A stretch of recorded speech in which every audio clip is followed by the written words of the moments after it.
It's a vibe. Ah, yeah.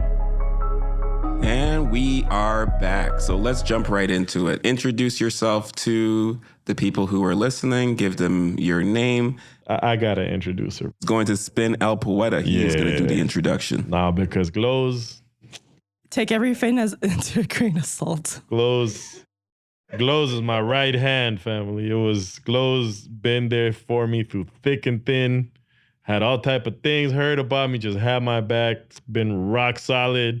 She's my bodyguard, you know what I'm saying? We've almost caught cases together. Like, I love this woman, man. She came down to visit my queen and I in Florida, man. Like, that's just the level of love we have. And, you know, I need to give you your flowers before I introduce you, Glowz, because we met, 6-7 years ago? How long ago?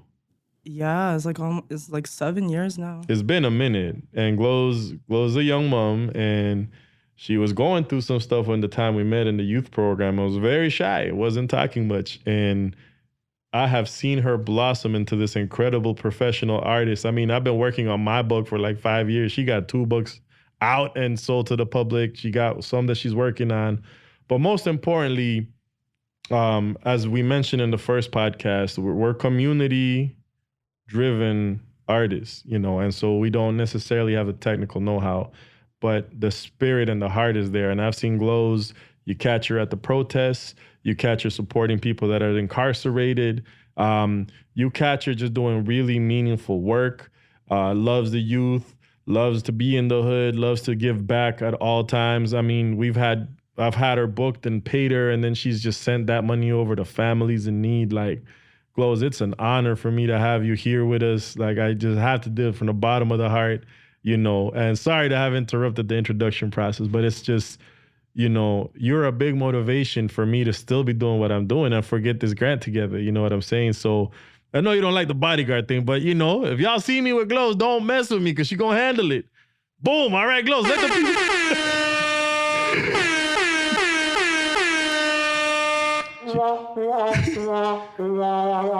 She's also a church-going woman, y'all. All right, without further ado, Gloria Okoye!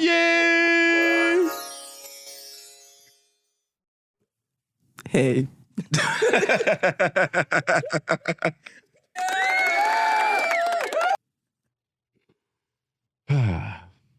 Love you, Glowz. Love you too. And honestly, yeah, when I met Spin, like, I was dealing with postpartum.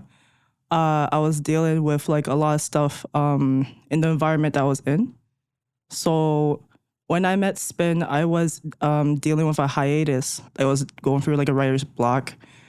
I was holding back a lot of stuff when it came to my writing.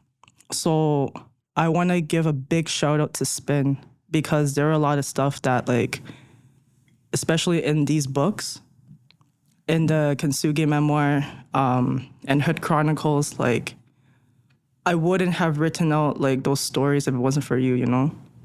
So, and even like the spaces that I'm in now, like, you challenged me so much, right? And dealing with my past. Yeah, so shout out to you. And let the people know, Glowz. Let them know about the books. Let them know about your trajectory, how you started and where you are today. I've been writing for 20 years now. I started off with short stories, novels, and I was more into like the sci-fi. When I met Spin, I just came out from like music group. So I was very involved in the underground Toronto scene.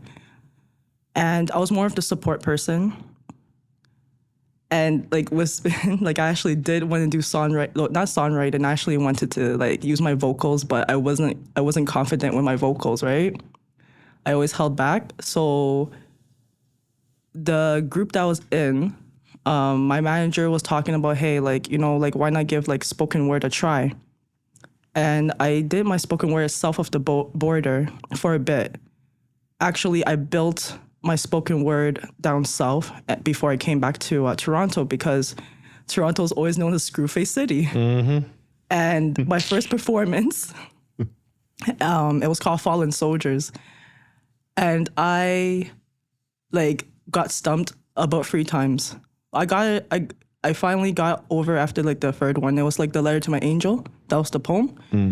And afterwards, I just like, my manager was like, oh, how did you stump there? Like, even though like he was saying like, good job, but like it was, but then I guess like the organizer of the event was like not even sending us the footage because it was like, oh, it's unprofessional, all this kind of stuff. So I was like, yeah, you know what, screw it, you know. Stump, like you blanked out? What do you mean stump? Like, you know how when you're like, sometimes you're reading in peace, but then like you miss out like maybe a word or a sentence. Yeah. And I think I repeated mine and I just stumped.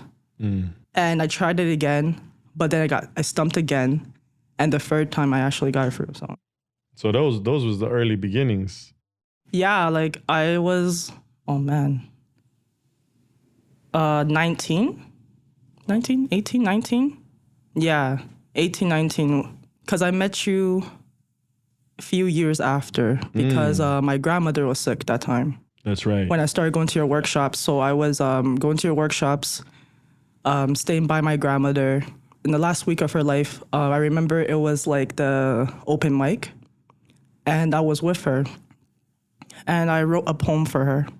But I couldn't finish the poem. So when she passed, I remember I read the poem to you guys. Because I finished that poem on the bus. Wow. Wow, people, you see people and you don't know what they're dealing with. Huh. You had a lot going on. And then in the workshop, I remember when I read your books, which hopefully you can introduce it to people, but I saw that some of the writing prompts from the workshops like made it into your book. So like, let us know what was the process from like healing, you know, from your grandmother. And I remember we did that poem with the grant we got. We were gonna do some poster poems.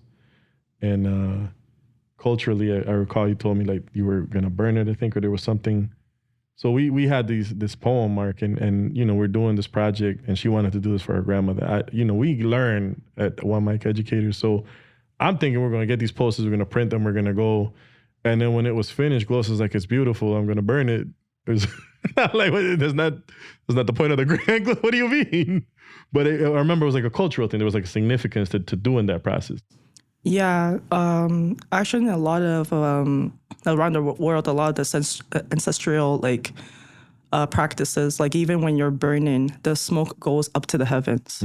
So it's like a message. Like even though like my family turned Christian in Christian faith, when it comes to like a lot of the cultures and traditions, like we were always taught that. Yeah, that was a learning lesson for me, you know, as far as like, I didn't know and I was thinking a whole different thing. But obviously we respected what you wanted to do with the process. And like, let Mark know you went from that into like, you know, this powerhouse that you've become with your books published and the workshops and going into the prisons, and like, let us know that journey of it. Oh man, it's like a lot. Like I don't know where to start. Before we jump into that aspect there, I wanted to ask you a question because I saw your tattoo there. And I feel like that tattoo means a lot to you and also may tie into this question that he's asking now. So like, how old were you when you received that tattoo? This tattoo, I finally got it around 2 years ago. It's called Our Art Will Save Lives. It's at the back of my first book, a Kintsugi Memoir. And it took me years to really like reflect on it before I want to get this tat. Because I told myself once I get tatted, I would go for a full-on sleeve. So I was like, before I start doing this, let me reflect on it. And it constantly, like throughout all these years, so many people have came to me and said that Glowz, like your art really saved my life. The one that really got to me was at the Hood Chronicles, one of the families of a young man who experienced the passing of his friend and of a timely manner. And the family said that, Glowz, this person does not cry, he does not talk, but the fact that he highlighted an entire story and showed it to the therapist, Glowz, please, like, don't stop. Because that time I was starting to doubt my art. Like, that was, like, the one thing that I always struggle, like, with the art. because art, I always did it for myself. So for me to share it, it was extra, like it was a whole new, like outside my comfort zone. And oftentimes I just wanted to like keep it, like I always wanted to pull back. Yeah. Yeah, so. I'd love for you to speak about that a bit, because I think a big thing about evolving and kind of realizing your full potential is becoming comfortable with being uncomfortable. So like for you, what would you say was like that thing that kind of pushed you out of that comfort zone to be able to say, you know what, I'm going to share this art with more people? And then also, when did you realize that your art was bigger than yourself?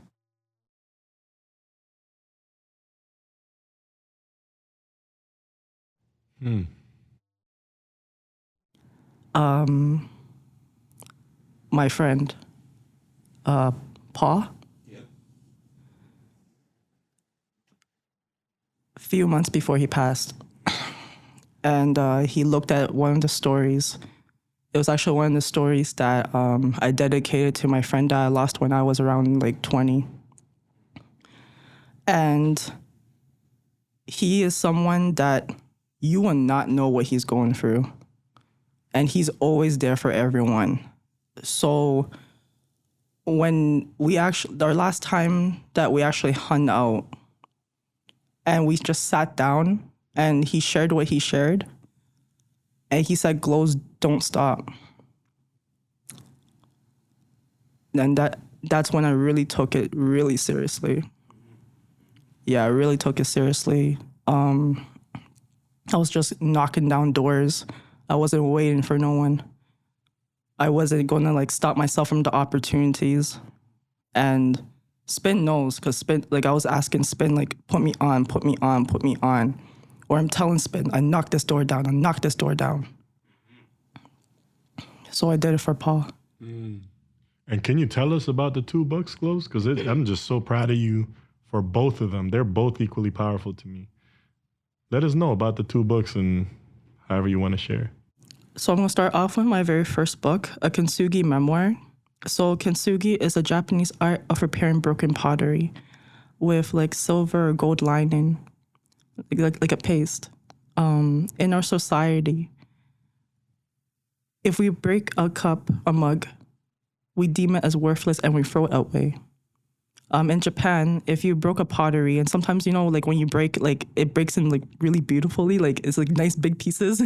So they'll take it to the potter, and the potter would put it together.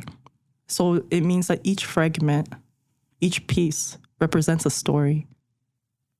And each piece needs to be together, stick together, even though it's very unique in how in its cut and shape and form, but it represents a beauty. So in the Kintsugi Memoir, I said that there's beauty even in our brokenness. And it represents also like even my upbringings and my mother's side, like the culture. So that's why in one of the poems, I say, I grieve in my mother's tongue, yet I heal in my mother's tongue. So that book took about 5 years, but it was 17 years of silence that I put in that book in those 5 years. And it took the passing of my grandmother on my mother's side and my father, who had a strained, like that had a strained relationship. But I still had to bury him. Well, cremated him, but yeah. So it was like, I put all of that in the Kintsugi Memoir just to tell people like, hey, like I'm a living person that's still living and documenting her life through the poetry and art and creativity. So even when, as much as I want to help and support people and stuff, I'm still have to do my healing too, right? So yeah. And her Chronicles is a collection of short stories, poetry that talks about just raising awareness and what goes on within the Greater Toronto area. And I touched a little bit of what goes behind the walls. I didn't elaborate that section too much because I didn't know how people would like react to it, to be honest with you, especially like if they were hanging out with me like when I was quiet, or I didn't know because they read Kintsugi Memoir, and Kintsugi Memoir and Hood Chronicles is like two different people, right? But Hood Chronicles, it took me 8 months.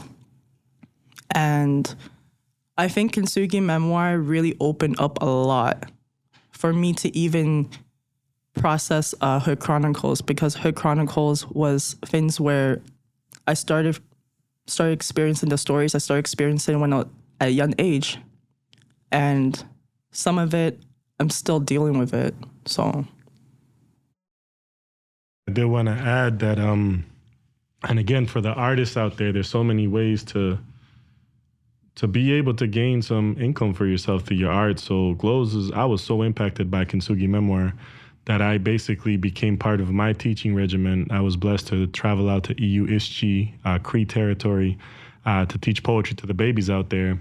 And I brought the Kintsugi Memoir. I would buy copies for every school and community I went to, Watmakstu, Waswanipi, Ojibwe, and Namaska. Shout out to all the babies out there. I would take Glowz's book out there, and the youth were deeply moved by your stories. Your book has helped me get these babies to open up and create amazing poetry of their own. So, I want to big up. I love both books equally. You know what I'm saying? Kintsugi Memoir to me just got such a special place because of what it's done for me and being able to teach poetry to the babies. So I want to shout you out for that. And Hood Chronicles, man, geez, that's a read. That is a read. Like that solidified why you are my bodyguard.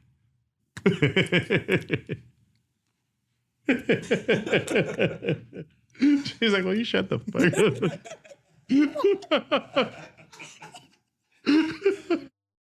But has there ever been a time where you kind of took a break and then came back?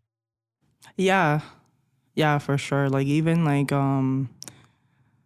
2020, when the world like stopped for a bit, I was on the grind because everything was coming up, like things that I pushed under the rug. And I started writing like no tomorrow. But like after that, I just stopped. Like even when I actually went back to my manuscripts and stuff, and I haven't touched some of these stories since 2021. Like I know like compared to like the 5, like some of the hiatuses I take, but this one is like, it was like a stomp. Like I feel like some things would have to happen for me to finish those stories. And I'm scared, but just like the Kintsugi Memoir, like I know that it'll be a blessing in the long run. Yeah. I would love for you then to even talk a bit about like, what's your usual creative process? So when you decide like, okay, now I want to write something, like, is there something that you go through? Do you meditate? Is there things that you read? Is there like certain memories that you think about to trigger emotions? Like, talk a bit about that with us, like your creative process. I love to be in nature. So I'm always by the water. I'm always in the forest. I'm always on commute. So I'll like buy like a train ticket, go to a different city. Just a round trip. I'm not even stopping. I just hop off a train, hop on the next one coming back to the city. I've been on the subway from one line to the next line. And that's where I usually do my writing. I get inspired just by conversations I have with people. Like some of the stories in Hood Chronicles, it was like talking with people in the bus shelter in Brampton. And for those who know about like Peel region, they know, right? Actually, I'm gonna shut the fuck up right there. I used to diss Peel region, but no more. Peel region has gained my respect in full. Shout out to Peel region. Shit. Yeah, so you already know. So I met so many folks and they're complete strangers. And I don't know why, like people would just gravitate and they'll like share their life story. And I'm just like, so when's the bus coming? Well, yo, guess what? Respects to you, you know? Free the Respects dogs. to you. Free up the dogs, man. Yeah, we needed that. Yeah, this just solidifies, my bodyguard thesis. No, Bus shelter in Peel region, Jesus. I was waiting for the bus. And people just ask me for the time. You also said line to line on a TTC. Like that's Oh yeah, I met major courage. I met some incredible people, like, some people who just coming back and we just talk. We like legit sit from Kipling all the way to Kennedy back to Kipling. That's the green line, but you know what I mean? Like that's the green line, but the yellow line from like Yonge to like Downsview back in the days, right? So like we've been like talking, and you get to learn so much, not only about seeing the human in them, but you also see so much about the inner child that wants to come out, but you're so scared of what society perceives of you. Like there's a lot of things where like I will not share with people because they only see me as a good, positive, happy church going woman. So right. And then can you hit me with the cricket smirk?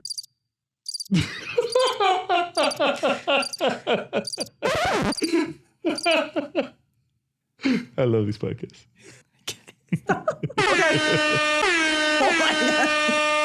I want to ask you a question, Glowz. Oh no. Yes. So I had a question for her initially, Mark. What support do you need as an artist or whatever? And she's like, I don't need shit as an artist, whatever. And so I realized, let me reframe it. What would be your ideal life as an author, as an artist? What would be your ideal life? Where, like, what's an issue right now that wouldn't be an issue? Like, if there was things blocking you from living your ideal life, what would those be? Day to day, just wake up, money's not an issue, whatever. What would you do? What do you feel passionate about with your art, with your books, with whatever? I just want to hug a dolphin, but okay. We're talking about the shit I'm talking about, man. No. Okay, serious talk. Serious talk. No, I really want to hug a dolphin. Christ, you're my first podcast episode, man. We can edit this, but on serious talk. Dolphins are extremely intelligent. Yeah, they are. So I could talk to them, and I could write like a sci-fi. How would you talk to them? Here comes the dolphin noise. That's a crow. Straight meditation. Yeah. Sorry for the extra post-production on this shit, man. But serious talks, if I could live an ideal life as a writer, I wouldn't have to charge people. Like, I at least, like, I'll have, like, people who really believe in me sponsor. And then, like, yeah, like, maybe I could sell, like, a few books here and there, but, like, I want to be a point where, like, I can send batches inside. Like, and I don't have to worry. I can send batches to community centers, to schools, and I don't have to worry. Because, like, or, like, at least have, and then even, like, a workbook, like, a resource. I want to be the point where, like, there's some communities who can't, like, they're tight on the budget, but, like, I want to give them, like, a batch where they, like, it could be passed on for generations. Your dream scenario would be zero cost to the books for the people that need them. Yeah, like, maybe if I'm able to get, like, sponsors or maybe funders, is that what you? Yeah, like, basically, like, donors, like, like, how, like these projects have, like, their donors where, like, yeah, like, oh, we funded this, and, like, I'm like, oh, I could just deliver the books. Gotcha. And, like, they don't have to worry about it, because there's been folks who, like, I give the books. Oh, like, I have no issues with that. Okay, so let me throw this to Mark then, because on the business entrepreneurial side of it, Mark, you was. I am here and locked in. There we go. So this is what I love about Glowz. She wants to be able to get her art out to the world without even it necessarily a profit. She just wants to remove the barriers of the cost of producing the books, getting them into the prisons, getting them to community centers, and potentially creating like a workbook. So the workbook would be what? So people could do exercises based on your book and things like that? What do you mean? I want them to have deep reflections, but really go into it. Like, for example, like, I always go back to the story of GD. And I want, like, the workbook maybe to have, like, commentary. I want, like, more in depth, like, maybe in the medical side, the psychological side, like, those type of things. So, and tell us a bit about the GD to give the broader context, because I'm going to toss this over to Mark to see what the business mind of it all. would come up with as far as suggestions. We're eventually going to create a digital toolkit, and we want to address some of these needs that get presented. So for give us the context of the story of GD, because this is very important what you just mentioned. You mentioned health and mental health. Yeah, mental health. So let us know a little bit about GD, like a little preview, and people will go read the book if they're that interested, and tie it into the health and mental health piece. Basically, it's a story of a girl named Shonda. It starts off with her at the graveyard. And after that, it was basically flashbacks of like how she met GD, how she got to see the human in him, how they develop a really strong friendship, having to lose GD to gun violence, having to go over all the emotions like the coping, like the drinking, the smoking, the anger, like the vengeance, crying, constant crying, but like having like flashbacks and constant battle of not retaliating. And then basically the story ends as GD pretty much entering in her dream and said that this is not your fight. Don't get involved. And it just kind of cuts off like that, right? Like she just wakes up from the dream and she goes to the graveyard. But I didn't even get the chance to really dig deep into it because it's going to be an entire novel. If I really go as deep, I didn't talk about the medical side. I didn't talk about all the things about being the ER or like even the whole entire funeral process. Like if you're in the hood, the retaliations that happen. You know that there's the violence that occurs on anniversaries of deaths where people are at the graveyard mourning and now they want to go do something because there's been no support on the mental health side of it to process all this. Yeah. So like even if the workbook could be like a more like, I don't know, written out, like and fleshed out, and where like partnering up with like maybe therapists or like the medical teams are just like, I don't know, like just, yeah. No, this makes sense, man. No, workbook, So what you think, Mark? Like you're hearing here, raw in the flesh, true community artists, got these books out, amazing resources.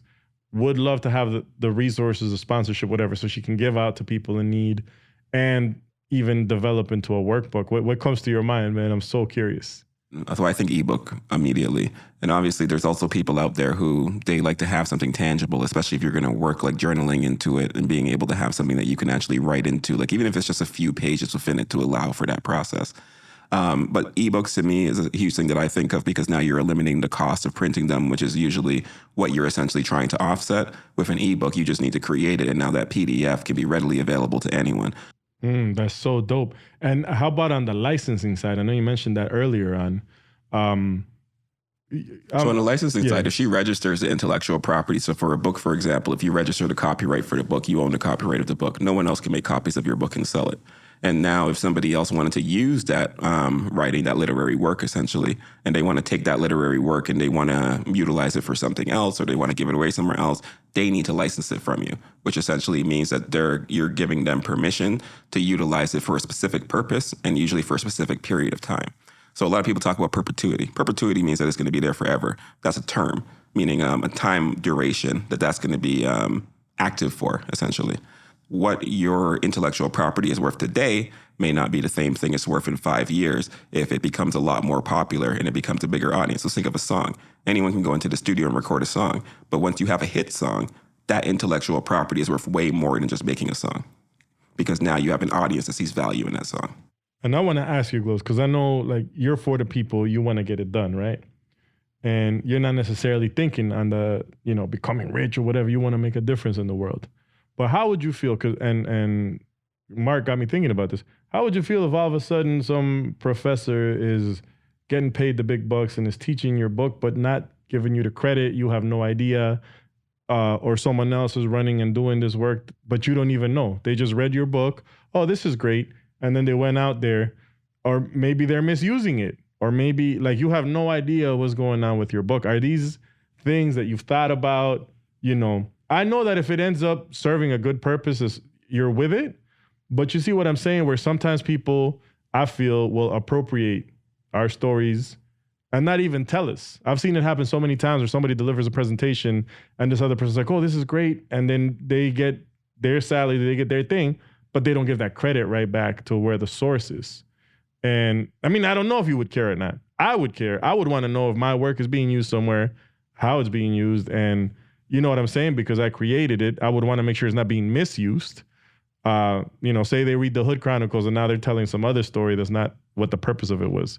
Would you care? How would you feel about that? I mean, if you don't care, you don't care. But I'm just throwing it out because the intellectual property piece got me thinking. Well, I put my Instagram handle in Hood Chronicles, right? So people would know to go check you, you're saying, if they... Yeah. And what if they just photocopied one article and they used it to preach about why, you shouldn't commit crime, but there's no bigger context of... You know what I'm saying, Mark? Like, there's other scenarios that can happen. I know exactly what you mean.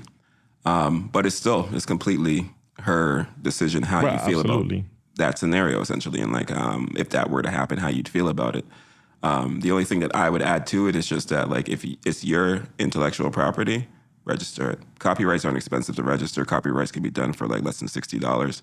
But to think about that, if you have that copyright registered, that could end up being something that essentially pays you for the rest of your life, without like just passively. If it's something that a university wants to pick up, I always think of it this way: like, when you go to universities, think about how much textbooks cost. And that textbook cost is directly tied to the fact that there's intellectual property, and that intellectual property stems back to the publishing company. And those books are hella expensive. Correct. So there's a lot of money in these businesses. So I know what you're saying in terms of like, you can draw back that, but why not get the primary income and then also get that as well? Because a key as well is to think about it is if you have your Instagram handle in there, what happens if later on in the future, Instagram's gone, like MySpace is gone now? So like I could have put a MySpace on something when I was an artist like 10, 15 years ago, and I would have thought MySpace is the key thing. Everybody's on MySpace. But now no one's going to get me on MySpace if that's the only way they have to contact me.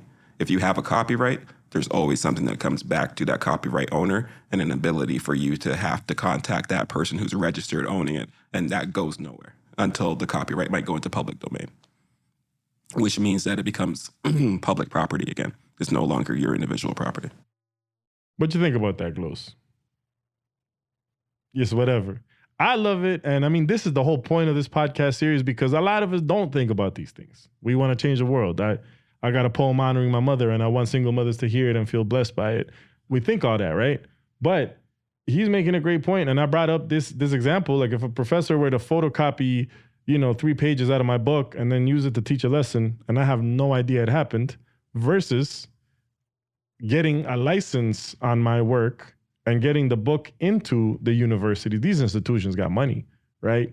And the lives that we've lived are university courses on their own. Kintsugi Memoir, Hood Chronicles, those are university courses on their own.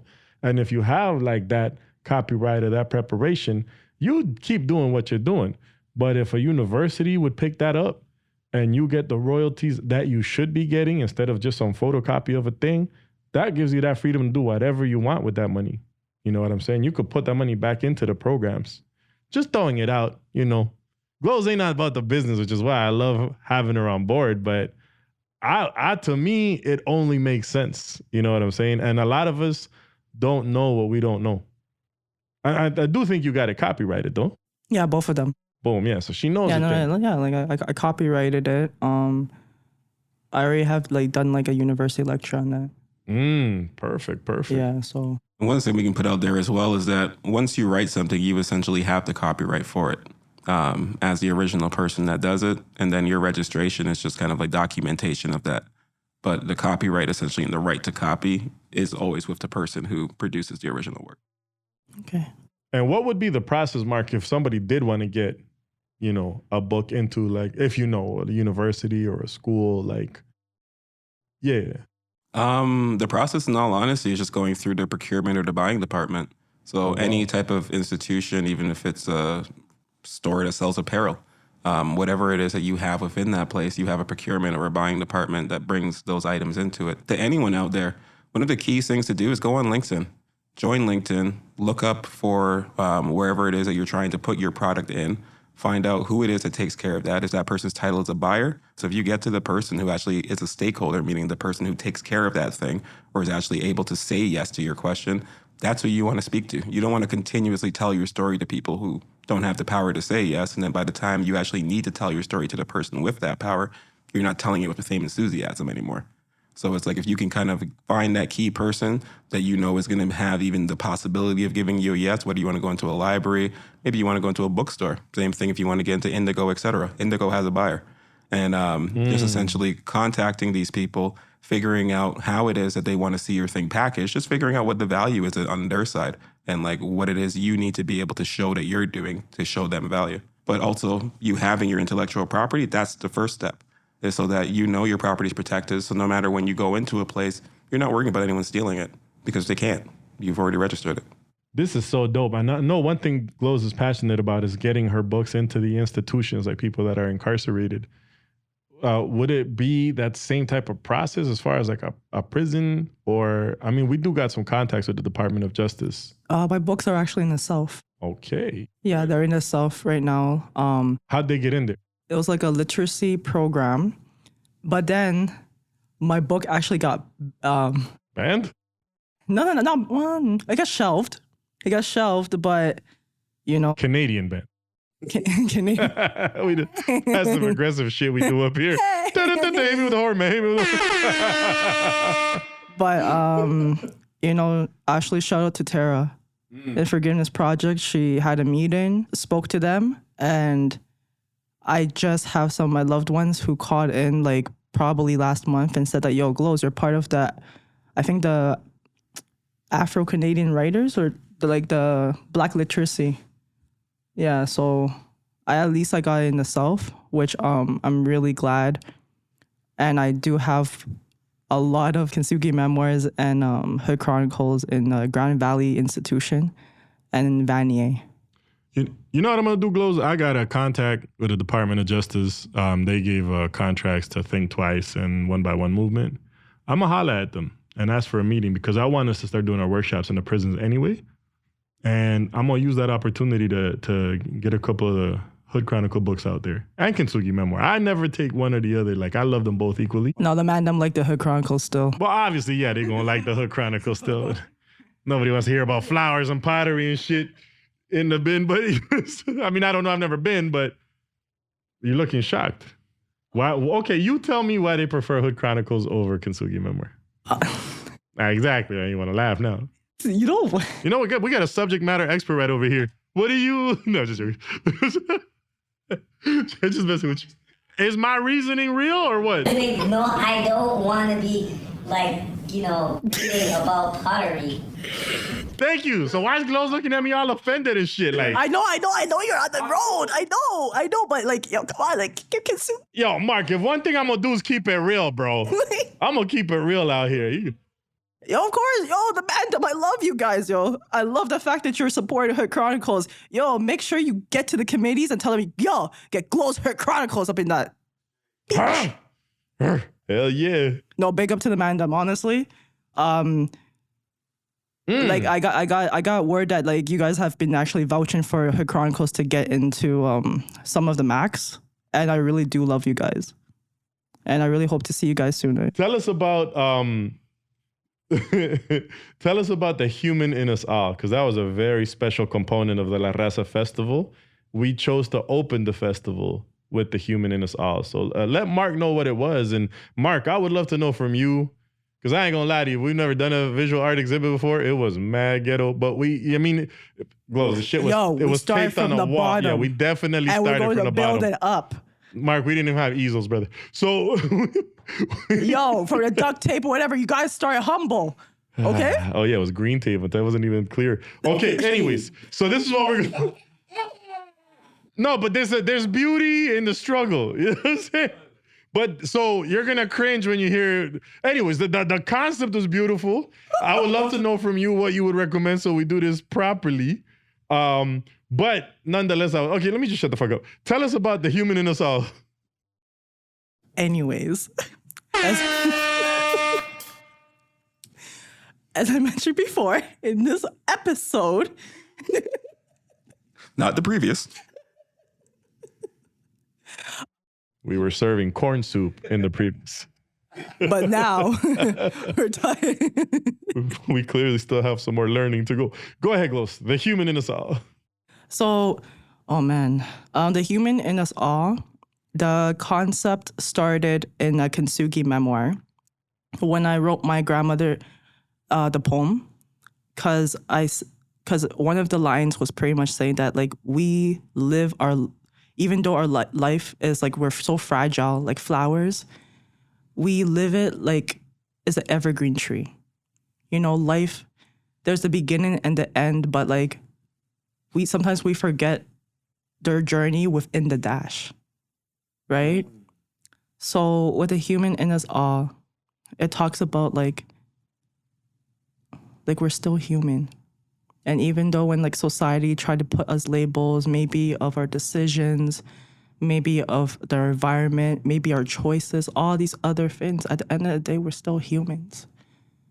And for this exhibit, I really want to touch on for those who are in the belly of the beast, the closest thing to the graveyard, the city of the vultures. They've been silenced for so long, and just society, they're only taking in the mainstream media. They're not taking in the other things. They're not taking in the wrongfully convicted. They're not taking in the injustice in the court systems or the land defenders. Like, even to wear regalias, it was illegal until like 1950s, I think, right? Up till then, where people are getting arrested just for practicing their culture. And like, if you really look into all the laws, slavery was legal. If you look into the laws, there are women. If you go into oh my God, I'm so bad with it. Where's that? It's like where the Don Jail is. Around like just like surrounding areas of where the Don Jail is. There was like a woman reformatory, and women were being locked in these places for having pregnancies a wedlock, or if the woman was deemed untrainable, they're not feminine like, they're too rebellious. And if you look into these buildings, they're like prison walls. And they just forget that they're human. Or they don't talk about the substance use. It's like no one cares about the deaths in custody. No one cares about the mental health. Even post-incarceration syndrome's not even officialized, but we know it's there. But because what? Because people are being identified as like numbers? There's to the point where like there's folks that don't even remember their home address, but they remember their number, their FPS. It's like they just dehumanize that. So when the human in us all, like I wanted to, I pretty much went to several folks. Like some of the brothers, like they were for it, and all these kind of things that had the written parts. But then when it came to crunch time, some of them backed down because they're like, "Yo, no one cares about us, Glow. They don't see us as humans. They just see us as felons. They see us as convicts. Like even when I go on touch road, Glowz, that label is gonna follow us. Some of us are lifers. Some of us are gonna be on parole for life. We're gonna be like supervised for the rest of our life. We can't even J-cross, or maybe even if we're around people who committed, it could be like petty crimes, and we get locked up for that. The rope squad is gonna come for us. Like, or all these transfers, like there's just all these rights. And like the thing is, like they do have rights, but like all because they're behind these walls, they're forgotten. There's so much misuse of that. So when it came to the human is all, I'm like, yo, like just hear people out. And it's not even those who are incarcerated. I'm talking about the family members. Because when it comes to this type, when it comes to this journey, it's not just one individual, it's not two. It's like everyone that's associated, affiliated, who loves and cares for them. Even if they're not blood related or even a relationship or a friendship with them, or just someone that just cares and just sees about them, they go through all the stigmatization. Or like even the loved ones, a loved one's lifespan gets cut short because of all the stresses and all this kind of things. Like, like Kingston's like what, 250 every time, you know what I mean? It's like 250 for the praise, like the transportation is 250. Or like even when you're thinking about canteen costs, when you're thinking about all these things, it's like no one just cares, but like everyone's talking about mental health. Or when there's like, wait, can I call out Belle? Yeah. Oh yeah, yo, Belle. Go ahead. You know, okay, Bell. Even Bell talk when Bell talks with everybody, they're making so much money out of the phone calls, the collect calls. Yeah, I seen Zia posted like with people that's incarcerated, if they're trying to use those phones, Bell runs the system and they're getting charged an arm and a leg. It's arm and leg. My sister, Faith Eagle from Pine Grove Valley, when she called, and for me to talk to her for 15 minutes is $8.10. That's crazy. But I'm not gonna not pick up the phone. But at least like I had the money. I was like, okay, $8, but I can still pay for it. But like, imagine if I wasn't. Imagine if I was struggling. Let's talk about that a bit too. So like, it's $8, and how far away was that from you? Saskatchewan. So there's long distance plus the collect call price. So and these things build up. Or even when one of my loved ones, even when I was like younger. When I was younger, and those pins collected up, and like my mom is just like, "Yo, what? Like, why is it like $100? Why is it all these pins, right?" Where now the cost had to cut short. Where there's times when money was tight, so it's either pick up the call and be a supportive person, or pick me. And then you add the isolation that the people inside is going through, and the need they have for human contact. Yeah, like I know, like the exhibit was talking about like the voices and stuff, but like I really have to stress this out because these things always get silenced. They always get sugarcoated. They always get censored every single time. Every single time. And I think it's hidden like right now is because the only time people really understood was during 2020. And we were all locked. Everyone's isolated. Yeah, so now they're starting to feel that. That's the only time when people really started to like listen to what people are saying. But now everyone's going back to it. And I see it. I've been blocked so many times from these spaces again. So what happened with the exhibit, Mark, is we got the blessings of some of the people that's incarcerated, some of their loved ones, and we designed these poster poems, right? So we did visuals, we put their words in, we had them on exhibit.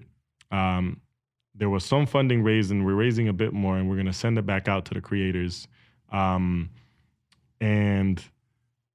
what I want to know is, from your end of it, is what advice or feedback you'd have, because it was a very impactful event. It's how we opened up the festival, right? And the posters, like I said, they were up on the wall. We could have done better on the exhibit side, but we trying, what I'm saying? We're fresh to this but we would love to continue to create The Human in Us All as its own series and do the visual art exhibit, in a dignified way and possibly raise as much funding as possible. Even if it's to bless the canteens or to the families and even beyond that, because I know it's way more than the money. It's getting these stories told and heard. So we had people there that obviously in one way or another were connected with it. We had actually a PO that was there, and she was really supportive. She was actually really moved by what we're doing. So she wants to stay involved. And no, not from the whatever. She just came out to support. Like I met her at a PO as in like probation. Or Pearl. Yeah, she just in like, I know there's all these negative connotations, but there's people that really do care in the system. You know what I'm saying? And so for her, it was the passion of being able to know that, these stories are real. That having to create, and that's why and Glowz has been pushing Jada too. I got to shout her out. And, when we started back in the day, we were doing work, whether it was open custody, whether it was youth, but we want to get back to that, to kind of restore that hope, and that confidence. And so this is a way out. I got to go check my brother Ness because he contributed. He got a song called Cards Given, dope song. And I got something for him, and we got to square off on it. And we have some posters left still that we created. But the question to toss to you, Mark, is on how can we maximize this? It's an important concept. I believe we can turn it into a series. But our point is, how do we get these stories out? What suggestions do you have? What could be done? On the exhibit side of it, or your partners that you think might want to take up on it. You're like a wealth of information on this. Because we both felt really passionate about it. Everybody that came was just deeply moved. Obviously, we have families there. And we have people that just happen to be there. And never really stopped to think about any of this. And we're like, damn, that's like a whole different perspective, as far as humanizing, the voices. Yeah, so just love to know on your end, what you think, what you'd suggest for next steps on this, because there's definitely more to come. I was asking too, because, so like my dude Ness, God bless his soul, this dude is brilliant, man. And he's got a heavy sentencing, but he keeps his spirits upbeat, you know. So he called me, you know, we're talking or whatever. So, yo, how you doing, bro? He's like, fuck, I'm in jail, man. Like, you know, he making a joke out of like such a hard situation. But then he told me like, you know, he needed some reference. So we were connecting him with some programs. And then he told me like he's in the hole or whatever. And I'm like, bro, like we're trying to get you, you know, the reduced sentencing. Like, you know what I'm saying? Like, look at what you get. And then he responded brilliantly. He said, fam, I'm a product of my environment. And so long as this continues to be my environment, I'm gonna have to continue being a product. And he shut me up. I was speaking to a sister, and the sister said like, hey, like, you know, like the programs, like you come in peace with like all the coping mechanism, everything, but like we go back to our cell. Sometimes we don't know our cellies charge. We don't know the personalities. You're in this space. Anything could happen. And I want to speak from like one of my loved ones who's doing life. He is in a very tight situation. I can't talk too much about it. It's still ongoing trial, but like he had to self-defend. And at that choice, it's either he die, he get killed, or he, you know what I mean? So like, how do you tell somebody that like, you know, like self-defend to the point where, you know, like, because he, like, that's what I'm saying. Like, or even like when some of my loved ones are in the hole and I'm like, you know, a part of me is like, you know what I mean? Like, why? But then they're like, oh. It's the product of the environment. Yeah, like how do you tell someone, like, yeah, of course, everybody has decisions. Maybe like a 1-2 stomp is okay for self-defense, but don't stomp until like the skull get cracked. But you know what I mean? But right? But like I can't tell somebody to not defend themselves. Yeah. And remember, there's a whole entire subculture too inside. It's not like the things that we could choose outside. When you're in that environment where like you're dealing with like a lot of stuff, you're dealing with people who have the mentality they're not coming back home. You're dealing with people who are constantly in substance. You're dealing with people who are maybe okay with you one moment, and like after you guys had a falling out, you're good. But then when the substance come in, nah, I want to murk you, bro. Like substance abuse is real. And the fact that she's laughing about that further illustrates why she's my bodyguard. Now, here's a question. Here's a question mark for you. Like on the business, like not on the business, because obviously this is people's stories, but we got something right now with these poster poems. You know what I'm saying? Like we're telling people stories. They got brothers talking about mental health. You got dudes doing substantial time, encouraging other young men, you know, take care of your mental health. These are powerful stories because the people's inside. Is there a way, like on a technical side of it, where we could say, like, have these on a website, and if people like them, they could order like print shipping? I know these are dumb questions to you, but I don't know this shit. I don't know if you know it, but how could we do it? Like, what would you suggest we could do where if people wanted to support the cause, say contribute to Hood Chronicles, and they get our website, like what would we do so that we can get these words out there? I know what you mean. There's two ways. You could either sell it online, e-commerce, which is just internet e-commerce, you put it on a website. You could sell it on Instagram. TikTok also has an e-commerce platform. So you could sell it through any e-commerce store like that. And in terms of the details of selling it, you usually have two ways of doing it. Either you can print a volume of those things and have inventory risk, which means that if you don't sell it, you still paid for it. But that's how you're going to bring your cost per unit down, meaning how much each one of those costs you to make. Otherwise, you could do it print on demand, which essentially means that an order would come in and then you would send that order to a print shop and then they would print it. And then now you have no inventory risk because the only time that it's being printed is when somebody pays for one to be printed. But the thing there is one-off prints cost more than printing 50 or 100 or 500 of something. So even though you don't have the inventory risk, you're now going to be making less money per sale. So it's kind of always that there's like a whole bunch of those, and that's kind of like what I do as a consultant a lot of the time is to work on what is it that my client wants, like what is your target, and then I'm using all of these different ways that you could do it to figure out the best way with best practices for my client. Because it gets overwhelming, man. Like, you know, we want to get it out to people, but it's like you got to be a forensic accountant, a printer, or this or that, the other, to get it all done. So, and a lot of this is partners, so you don't have to do it all yourself. You can connect with a print-on-demand service, literally. Print-on-demand is the name of the service. So if you Google print-on-demand, it'll bring up a ton of different print-on-demand services, and then that connects to your website. So anytime an order comes into your website, that order then gets sent to your printer. And then on your end as a consultant, like dope content, that's the type of services that y'all provide for. Literally what I did right here is the type of service we provide. So you have that question, and now I've given you exactly how we you just can got execute some it. game free of charge. Yeah, I really appreciate that. Yeah, what do you think about that, Glowz? Like, had you thought about these things or like different ways to expand? It was really like the exhibit. Like I really want to get into like, you know how like museums and art galleries, they have their exhibits and stuff where like I can have an exhibit where like I could address these issues, and then they, you know how they have the gift shop and have all like, because I have friends who they have their clothing lines, they have their books and everything from the inside, they have their music production, you know, where like I wanted to highlight them in like a gift shop. Like a gift shop, but also have like these poster poems that have the videos, have the phone recordings where it addresses different issues. Like that was what I envisioned, right? Just even small space. It doesn't have to be a fancy space, but we're going to knock those doors down eventually. But we'll start humble. So, you know, that's what I was thinking, because I'm like, these spaces have all these type of exhibits. They have all their special exhibits with all these type of stuff. But I'm like, so what about the people? You know what I mean? Glowz, you've inspired me. Mark, we're going to put in a part 2 grant of our guests a year later. You know what I'm saying? And we're going to get to work to make these things happen. I saw a vision just hearing you talk right now of it happening. Yeah, like I was thinking about it from the moment, right?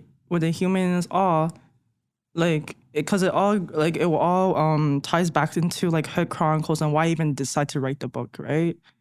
I didn't want to write the Hood Chronicles. I actually wanted to work with people from different neighborhoods and then do collaboration with opposing neighborhoods. But of course, people are just like, yo, Glowz, just because we rock with you, we'll rock that side, you know what I mean? Have you lost your mind? Well, but it's possible. It's possible. But that's what I'm saying. But of course, like, because like, yeah, but then I was like, okay, you know what? Let me just write these stories because I moved around a lot. You know what I mean? I have like family, all that shenanigans. My bodyguard. Yo, when someone says I have family, leave it the fuck alone. It could be family. It could be like, oh, maybe this family lives in this place. Or yo, I can't. Someone says I got family, I'm like, cool. I just fall back a little bit. Anyways, but I'm just saying that, like, because there were like, can we go to those, like, should I go into like life stories right now or no? Okay, so there's like neighborhoods that I have personal issues with because of individuals, but why would I hate the whole entire neighborhood, right? Because yeah, from 13 up till 19, I despised one neighborhood because of what a certain individual did. But I can't be hating every single kid. I can't be hating every single, like, it doesn't make sense to me. Like, yeah, and I have seen people really took on the whole entire neighborhood all because of that, of one individual that they didn't even get. Because the individual moved a long time ago. And sometimes they don't even rate this dude in the hood. He just happened to have come up there, but now he's not even there. He'll just come do a music video and leave, and then that hood gets shot up.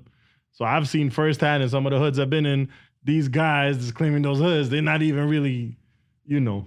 Like, even like Spin, like, even for me to be at the spot. We're being diplomatic about it, but I lost track of what hood was where at this exhibit, bro. I was like, bro, these people were physically here. I don't know if this would No, but I'm just saying, because I had to be mentally free, that I could actually come to the Latino, like, the cultural center. Yeah. So, like, that's what I'm saying. Like, that's why even the humanists all, like, I had to, like, really unbox my mind, because I was really boxed up. And that's what I appreciated about that exhibit and that whole event. Because it was right neighbor, and even some of the videos that we played was so. Like, bro, if the feds was out there with like a map and the little pins and stuff, you know, we had all the pins in the one location. From the YouTube videos to like the posters, we made sure. And I was like, Glowz, is this even safe? Like, we good? She's like, yeah, we good, man. We good. YOLO, right? Human is all, right? Human, we have hope, right? But on a real level, I think the reason why everything was so moving and beautiful is because irrespective of turf issues and all this, they all going through the same shit now. And they're all inside or whatever. And now the stories is very, very similar. Even like when you hear some of the things like inside, like especially when you meet some of the folks who are physically boxed, but mentally they're free. There's a lot of things. Actually, it was few lifers actually taught me a lot of stuff. But because of their labels, no one would like listen to them. Like outside, like if I brought them into like a more professional setting or a community center, they'll be like, oh my gosh, you're a lifer, oh my gosh, blah, blah. But I'm like, yo, like, if you take away the label, and if I just put you in a poem and just said that you're like, you know, and I didn't mention that you're ever in custody or whatever, you were taking the same teachings. Easy. How about you, Glowz? Tell us. Good memory, something fun, something. Oh, because the fourth book I'm working on, there was This girl just skipped the third and went right to the fourth. Holy fuck, I gotta get my book out, man. She's on her fourth. She's You better publish something by the end of this podcast. Yeah, no shit. Let me open up my Google Docs. Continue.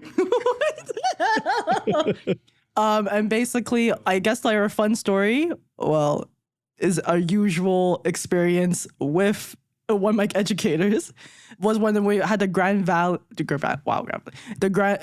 River, and even just the canoeing, and I was like, yo, like we went through hell. The river rafting? Yeah. Oh yeah. Yeah, so the story, I'm putting that story in, and I think it was just really fun because we're laughing at it, but we almost died. Yeah, Mark, this is, you know, we got the Grand River right beside us. My respects to the Grand River, man. We took a portion of the squad out the year prior. I didn't go in the water because I had sense at the time. And I was just on a bridge watching them pass, and they all look laid out on the floaties. And it looked like lazy river rafting. You know those commercials where they're in the pool with a margarita? It looked like that. I thought this is beautiful. And so the following year, I said, fuck it, let's do it. I hopped in there with them. Take it away, Glowz. No. I like your storytelling more. Okay, so 2 seconds into we crashed into the pillar of the bridge that I was looking at from above, thinking this is beautiful and peaceful. We crashed. I almost lost my car keys. Then Glowz lost her iPhone. Actually, you actually lost your iPhone. I lost my iPhone. It went swimming with the fishes. Bro, this was 2 minutes on this shit. Like we had an hour to go, which actually turned into like 3 hours. 4 hours. 4 hours. We 4.5 actually. There's this tree that's all broke up on the side of the river, and we were. Oh, it was wild. Yeah, you know, we're just gonna keep it 100. So we had my homie, and then we had what was it, the Mandarin cookie? Yeah, it was a Mandarin cookie. Yeah. You should give it a try. It gives you creativity. Yeah, my homie was a former lawyer, opened up a weed shop, and then he basically he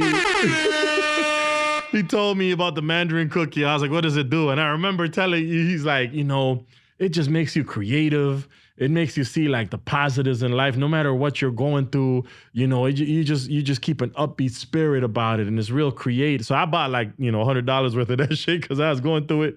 And as we get on the raft, I gave my homie, since I blessed him with the Mandarin cookie. And my dude also happened to have like a garbage bag filled with Coronas in there. And he gets on his floaty, and we're on our floaties, and we're all moving as a squad, and we have somebody that's from the islands, I think Bahamas or Grenada. The dude could swim is what I'm saying, so I just felt very safe. So we were all tied in, we're all rowing and everything, right? So then, boom, we crash into the pillar. I almost lose my car keys. Glowz loses the iPhone. That shit was wild. And then as we're getting to this bend where it gets really dangerous, by this point, actually, my homie D, his float basically sprung a leak. And so we're seeing water just shooting out of his float. He got all the Coronas in there. He's enjoying the Mandarin cookie. I'm remembering what the dude told me about how it makes you creative, makes you see the positive side. And I'm like, yo, bro, you sprung a leak. He's like, yeah, what are you gonna do? I'm like, you're leaking. Like this, you're not gonna make it to the end of the river, bro. What are you saying? I'll be fine. And he's literally like blowing air into the floaty, like, and we're like, yo, that's not gonna work, bros. So in the end, we left him. I don't know what happened. We were trying to live. He ended up behind us somewhere. I think the floaty totally disintegrated. He finished half the beers. We're now turning the bend, and it's starting to get like rapids. I don't know why I thought this was a lazy river experience. And so the dude, like the island dude that swims or whatever, he basically disconnected from our float, and the man just took off. And I'm like, where are you going? Oh yeah, now I remember. Floaty was all mashed up. So we ended up attached with that floaty, and he ended up back there walking or some shit. So now we're heading to a tree. We're about to crash into the tree. The floaty's behind us. It's all stuck. Glowz's foot gets stuck in there. Now Glowz, as I said, my bodyguard, mad calm, mad relaxed. She's like, Spin, my foot is stuck. and there's like this big white foam that looks like COVID. I don't know what that was. And we're freaking out, and I'm trying to pull. And so as I'm yanking the floaty, Glow's almost sinking into the water. So I'm like, okay, this isn't a good idea. And I'm like, Glowz, you look really calm. She's like, Spin, I can't feel my foot. I'm like, okay, can you like look like it's urgent? Because you look very relaxed right now. So it's making me relax. So then our homegirl Amelia's like, don't worry, I got this. I swim in Ecuador or whatever. She hops out the float, almost drowns. So we have to put her back on the float. I finally took the shoe off of Glowz, and I'm like, okay, I think I got it. I took the shoe off. I don't know where the fuck that shoe ended. Glowz is like, my shoe. I'm like, right now, I'm worried for you to have a foot when this is over, Glowz. She was also 4 months pregnant at the time. But that was your own decision. 7. Case is even worse. So anyways, do not go river rafting with one of my educators. So we basically finally make it out of there alive. We turn back, and we see my homie D walking through the water. And he's like, yo, this Mandarin cookie's great, man. Never doing that again. Yeah, it's elongated. It's actually longer than that. But yeah, I think that's it. That's a good memory to end up with. The eagle.